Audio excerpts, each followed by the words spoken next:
d'abord, merci beaucoup pour l'invitation, évidemment, à venir partager ces photos-là.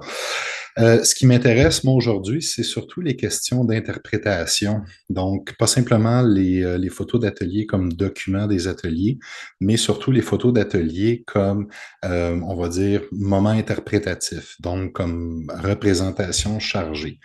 Parce qu'à la période où on se trouve, à la fin des années 50, on a, surtout à cause des médias de masse, un imaginaire social autour de la figure de l'artiste moderne.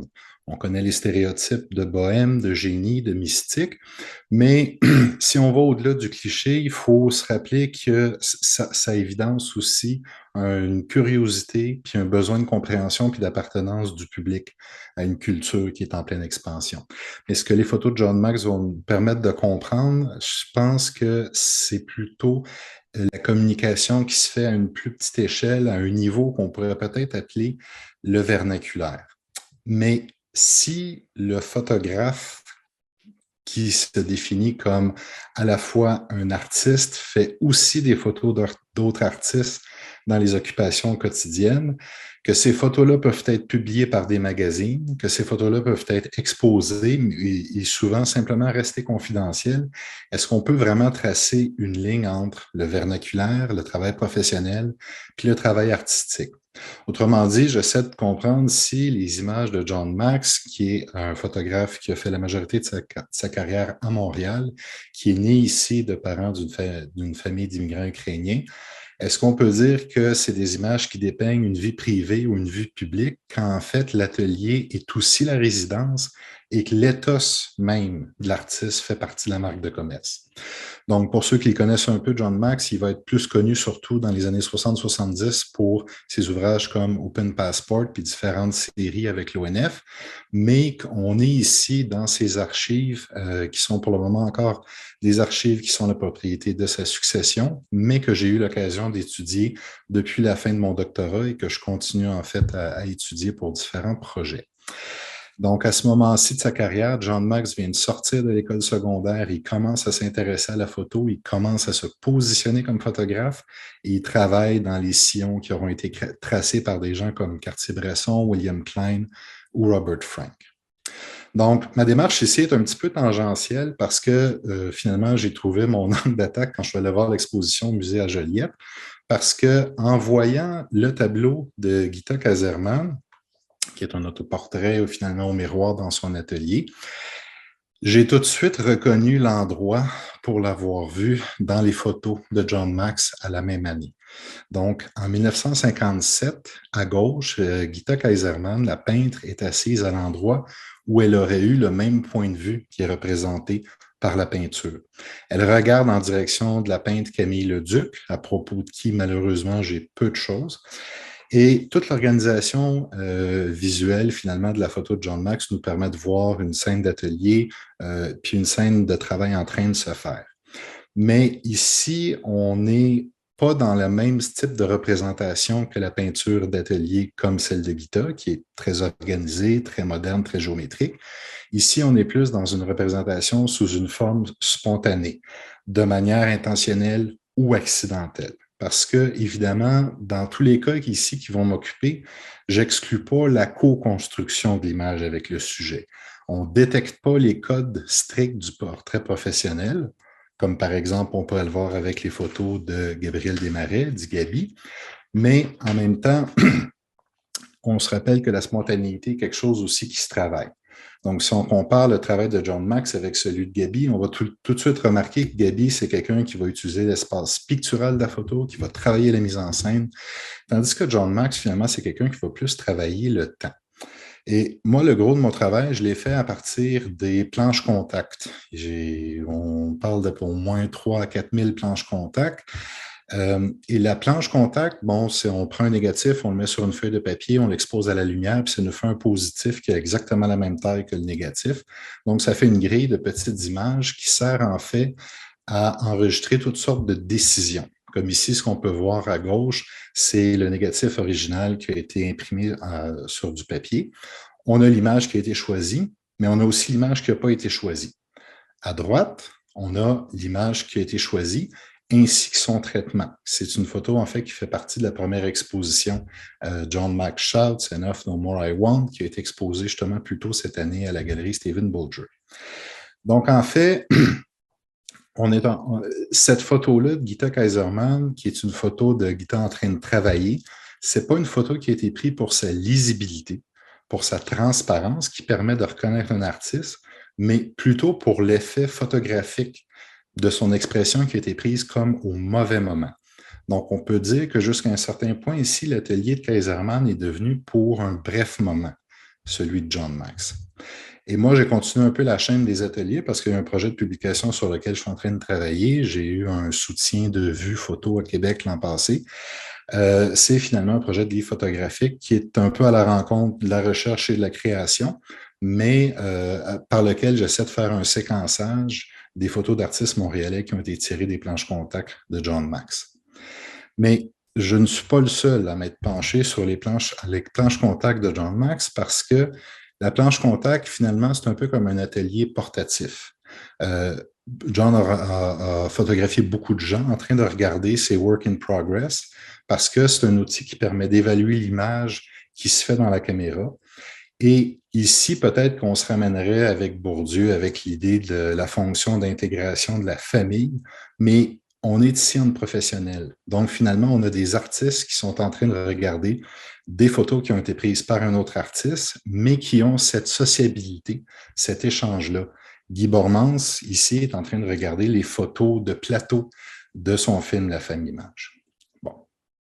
Si on continue avec l'aspect familial, certains aspects matériels, des fois, peuvent nous ramener à cette dimension-là, comme par exemple ici les bordures autour des photos, qui peuvent nous faire poser la question si c'était destiné à l'album photo de Leonard Cohen ou à celui de John Max. La dimension de domicile aussi était variable selon les cas. On peut passer de la maison familiale des Cohen à Westmount à l'entrepôt atelier de Marcel Harvey, que la peintre Suzanne Meloche visitait parfois. John Max, lui, de son côté, est peut-être plus connu parce qu'il a vécu longtemps dans la demeure familiale à Rosemont, mais il a aussi occupé un appartement au centre-ville pendant un certain temps. Donc, ce qu'on voit ici, finalement, c'est un peu comme une culture de l'offre d'artistes au milieu des années 50. En photographiant les artistes, Max documente non seulement une scène artistique, mais il documente aussi sa propre pratique. Ici, les épreuves qui sont posées devant Lenny Sobom-Sawin sont des photos de John Max, pendant que son conjoint Robert Hirshhorn et puis son ami Leonard Cohen regardent des livres photographiques qui font partie de sa bibliothèque. Autrement dit, il s'intéresse aux individus plus qu'aux artefacts dans le lieu de l'atelier. Il essaie de mettre en image les réseaux d'attitude puis les réseaux d'appréciation qui se forment autour de ses propres photos. Le travail de 35 mm qui est à main levée, c'est en soi une forme d'atelier permanent pour le photographe et son sujet. Les poses sont définitives seulement une fois qu'on a imprimé et que la photo quitte la planche contact pour l'épreuve finale. Martha Langford nous a parlé beaucoup dans le vernaculaire de la dimension orale de la photo. Et puis, c'est quelque chose que j'ai pu remarquer à plusieurs reprises, comme ici, par exemple, quand on voit Rita Letendre chez elle, à l'appartement qu'elle occupait avec Ulysse Comtois, en train non seulement d'expliquer à John Max, mais vraiment de verbaliser son commentaire. Par contre, lorsque les photos seront publiées, c'est celle dans laquelle elle est silencieuse qui va être retenue par Vie des Arts pour le numéro spécial en 1961 sur les jeunes artistes. Donc, ça nous ramène un peu à l'idée d'absorption. Dans le portrait, cette fiction qui veut que le sujet ne nous voit pas le regarder. Le regard de Peter Daglish à droite, par contre, croise le nôtre, mais c'est parce qu'on regarde la peinture qu'il est en train de faire. À cette époque-là, Peter Daglish avait remporté une bourse Max Beckman à la sortie de l'École des Beaux-Arts et avec Jacques Urtubise, pendant un certain temps, ils ont partagé un studio à New York dès la fin des années 60. C'est un atelier qui leur servait aussi de logement. Mais la ville de New York, en suivant les deux peintres, devenait finalement un peu l'atelier aussi de la vie de ces deux gens-là, parce que finalement, l'atelier n'était pas simplement un espace de travail, mais un espace à New York. Donc, toute la dimension urbaine de l'endroit de l'atelier est importante ici dans les photographies. La caméra de John Max se prête à représenter beaucoup de formes d'art différentes. Celle de Max avait une affection particulière pour le théâtre. Ici, au centre, on a Jacques Languirand, dramaturge, et à notre droite, Jean Letarte, qui était peintre, animateur, réalisateur, en train de jouer du luth. Donc, l'espèce de surréalisme accidentel, ça implique à la fois le travail peut-être des comédiens qui se déplacent d'un lieu de répétition à un lieu de performance ou d'un atelier d'accessoires à un autre endroit, mais ça implique aussi l'idée de la rue comme endroit de performance, puis surtout la caméra comme lieu de travail artistique. Un peu à la manière d'un chapiteau de cirque qu'on peut planter au hasard des opportunités, la caméra finalement crée un contexte qui est propice à la performance. Pour revenir à la question de l'oralité, encore là, on a plusieurs artistes différents ici qui s'exercent au chant devant la caméra de John Max, comme on avait le saxophone de Marcel Harvey qui était enregistré par la caméra. Alfred Pellan aussi s'est prêté au jeu avec enthousiasme et avec sa compagne Madeleine. Ils ont offert à Max en 1960 à peu près une longue séance d'exploration et de cabotinerie dans l'atelier de Pellan. Ce qu'on peut voir, c'est que Pellan comprend la capacité de la capacité de la caméra à créer des images dans un espace bidimensionnel. D'un côté, il va utiliser une loupe pour faire la distorsion optique de son œil, ou de l'autre, il va utiliser une forme découpée qu'il va mettre autour du visage de Madeleine pour créer une image. Donc, autrement dit, ce n'est pas simplement qu'on représente l'atelier de Pellan, mais Pellan se produit dans l'atelier de Max en faisant ça. Il y a d'autres peintres comme Marcel Barbeau aussi qui pouvaient comprendre le travail photographique parce qu'il avait été l'assistant de Gaby dans les années 50 dans son atelier de photographie. Quand Guy Bormans a commencé à l'hiver 1958 le tournage de son film indépendant La Femme Image, Marcel Barbeau s'est retrouvé sur le plateau, qui est intrigué d'un côté par le travail cinématographique de Bormans, mais il y avait aussi des sentiments pour la comédienne Marc Mercure, qui est la femme qui est au milieu du groupe de trois à cette époque-là. Ce qui nous amène au cinéma, qui est le cinéma qui est finalement le fait de multiples ateliers. Si on est un cinéaste d'école du montage comme Dziga Vertov, c'est la table de montage où se fait le vrai travail cinématographique. Et celle de Bormans, qu'il avait construit lui-même avec différents équipements, était aussi le lieu où travailler, cabotiner comme dans des photos de famille, mais aussi rencontrer d'autres artistes, comme en bas, le surréaliste tchèque Wilhelm Kris, photographe qui était pendant un bref moment en exil au Canada, qui tentait sa chance dans l'industrie du cinéma, malheureusement sans succès. Mais le cinéma aussi, comme le théâtre, ça permet d'investir la rue pour en faire un lieu de travail puis un lieu de création. Entre la caméra fixe de John Max et la ciné-caméra de Bormans, le concept fondamental de photogénie ne change pas. Ce qui change peut-être, c'est le pouvoir d'attraction par les foules des différentes caméras, par le volume de curieux qu'elles peuvent générer dans les ruelles.